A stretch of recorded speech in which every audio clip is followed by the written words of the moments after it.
বাবা তো কিছুই করতে না পারুক, শুধু মাথার উপরে হাত দিয়ে যদি বলে আমি তো আছি,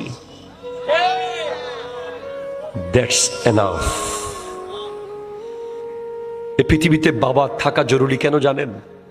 শুধু মাথার উপরে হাত দিয়ে বলবে আমি তো আছি, এতটুকু থাকলে হবে। বাবা পয়সা দেখ বা না দেখ, টাকা কামাইতে পারুক বা না পারুক, বাবা আমাকে পরীক্ষার ফিস দিতে পারুক বা না পারুক, বাবা আমার কলেজের টিউশন ফিস দিতে পারুক বা না পারুক, আপনি আফসোস করবেন না। পৃথিবীতে কত মানুষ যে আছে যাদের কোটি কোটি টাকা আছে, আজকে একটা পাঞ্জাবি কিনে দেওয়ার জন্য বাপটা পৃথিবীতে নাই।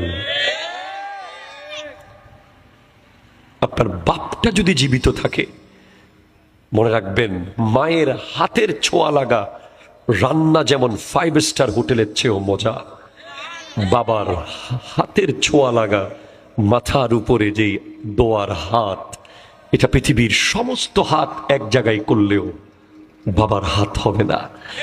বাপ যখন মাথার উপরে হাতটা বুলিয়ে দেয়, বুঝবেন পৃথিবীর সমস্ত ভালোবাসা, সমস্ত মায়া, সমস্ত টান, সকল ধরনের স্যাক্রিফাইস যিনি আপনার জন্য করতে পারে, উনি আপনার বাবা।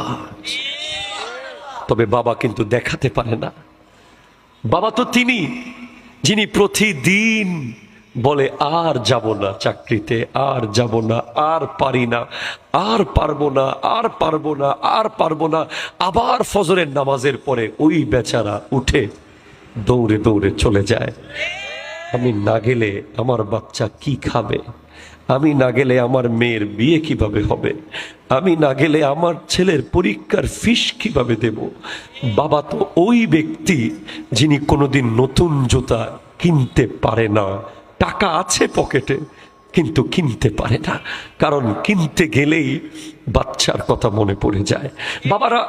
বাবারাই পৃথিবীর সবচেয়ে ভয়ঙ্কর মানুষ, যারা বহুদিন পুরাতন গেঞ্জি ছিঁড়ে ছিঁড়ে পড়তে পারে, এরপরেও নতুন গেঞ্জি কিনে না। বাবারা ওই মানুষ যারা মুখ ফসকে বলে দেয় আমার ছেলের জন্য একটা প্যাকেট দেন, আমার বাচ্চার জন্য একটা পোটলা দেন, আমার ঘরে একটা বাচ্চা আছে তার জন্য একটা কিছু দেন। নিজে উপোস মরে যাবে কিন্তু চাইবে না, কিন্তু যাওয়ার সময় সন্তানের জন্য একটা পুটলা যিনি খুঁজে নেয়, একটা টুকরা যিনি খুঁজে চায়, উনি বাবা, উনি মা। মা ওই মা, ওই আপনার আগ্রাবাদ কত দামি দামি রেস্টুরেন্ট আছে, রেডিসন ব্লু আছে, সিলভার স্পুন আছে।